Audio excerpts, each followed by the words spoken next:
ಪತ್ರಕರ್ತರ ಮೇಲೆ ಏನು ಹಲ್ಲೆ ಆಗಿದೆಯಾ ಅದು ಯಾರೇ ಹಲ್ಲೆ ಮಾಡಿದ್ರು ಕೂಡ ಅದು ಸರಿಯಲ್ಲ. ಅದನ್ನು ನಾವು ಇವತ್ತು ಖಂಡಿಸ್ತೇನೆ. ಯಾರೇ ಆದರೂ ಕೂಡ ಕಾನೂನು ರೀತಿ ಕ್ರಮ ನಾವು ತಗೊಳ್ತೇವೆ. ವೈದ್ಯರಾದ ನಂತರ ಹೆಚ್ಚಿನ ಕಾನೂನಲ್ಲಿ ತಗೊಳ್ತೇವೆ ಕ್ರಮ. ಯಾಕೆಂತ ಹೇಳಿದರೆ ಈ ವೃತ್ತಿಯಲ್ಲಿ ಇದ್ದವರು ಈ ರೀತಿ ಮಾಡಿದರೆ ವೈದ್ಯರ ಮೇಲೆ ಗೌರವ ಎಲ್ಲರೂ ಕೂಡ ಕಡಿಮೆ ಆಗ್ತದೆ. ಅದಕ್ಕಾಗಿ ನಾನು ಬಹುಶಃ ನಮ್ಮ ಈಗಾಗಲೇ ನಮ್ಮ ಸೆಕ್ರೆಟರಿಗೆ ಅಧಿಕಾರಿಗೆ ಮಾತಾಡಿದ್ದೇನೆ. ಅತ್ಯುತ್ತಮವಾದ ಅಧಿಕಾರಿ ಮುಖಾಂತರ ತನಿಖೆ ನಡೆಸ್ತೇನೆ. ತಪ್ಪಿಸಾದ ಖಂಡಿತವಾಗಿ ನಾವು ಅದನ್ನು ಕ್ರಮ ನಾವು ತಗೊಳ್ತೇವೆ.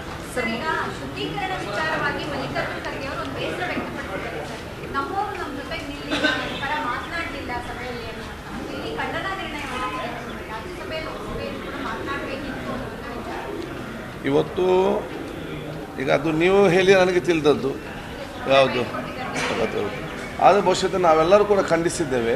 ಅಲ್ಲಿ ಪಕ್ಷ ಇಲ್ಲಿ ಅಸೆಂಬ್ಲಿಯಲ್ಲಿ ಗದ್ದಲ ನಡೆಯುತ್ತ ಸಂದರ್ಭದಲ್ಲಿ ನಮ್ಮ ಖಂಡನ ನಿರ್ಣಯ ಬಗ್ಗೆ ಚರ್ಚೆ ಮಾಡಲಿಕ್ಕೆ ಆಗಲಿಲ್ಲ. ತಲೆಮ ಅಲ್ಲಿ ಕೂಡ ಪ್ರತಿಭಟನೆ ನಡೀತಿದೆ.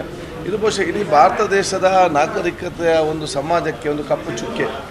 ವಿಶ್ವದಲ್ಲೇ ಇವತ್ತು ನಮ್ಮ ಗೌರವವನ್ನು ಕಡಿಮೆ, ನಮ್ಮ ದೇಶದ ಸಂಸ್ಕೃತಿಗೆ ಗೌರವ ಮತ್ತು ತಲೆ ತಗ್ಗಿಸುವಂಥ ಕೆಲಸಗಳು ಆಗಿದೆ ಅಂತ ಹೇಳಲಿಕ್ಕೆ ನಾನು ಇವತ್ತು ಬಯಸ್ತೇನೆ. ಅದಕ್ಕಾಗಿ ಬಹುಶಃ ಖರ್ಗೆಜಿಯವರ ಜೊತೆಯಲ್ಲಿ ಬಹುಶಃ ಇಡೀ ನಮ್ಮ ಪಕ್ಷ ಮಾತ್ರ ಅಲ್ಲ, ಎಲ್ಲ ಸಂಘ ಸಂಸ್ಥೆಗಳು, ಸಮಾಜದ ಸತ್ಪ್ರಜೆಗಳು ಕೂಡ ಇವತ್ತು ಇದ್ದಾರೆ. ಇಂಥೆಲ್ಲ ನೋವುಗಳನ್ನು ಅನುಭವಿಸಿ ಬಹುಶಃ ಖರ್ಗೆಜಿಯವರು ಅತ್ಯಂತ ದೊಡ್ಡ ಸ್ಥಾನಕ್ಕೆ ಬಂದಿದ್ದಾರೆ ಅಂತ ಹೇಳಿ ಅವರೆಲ್ಲ ವಿರೋಧಿಗಳಿಗೆ ನಾವು ಹೇಳಲಿಕ್ಕೆ ನಾನು ಇವತ್ತು ಬಯಸ್ತೇನೆ. ಮತ್ತು ಬಹುಶಃ ಪಕ್ಷ ಮತ್ತು ಎಲ್ಲರಿಗೂ ಜೊತೆ ಇದ್ದಾರೆ ಅಂತ ಹೇಳಲಿಕ್ಕೆ ನಾನು ಇಚ್ಛಿಸ್ತೇನೆ.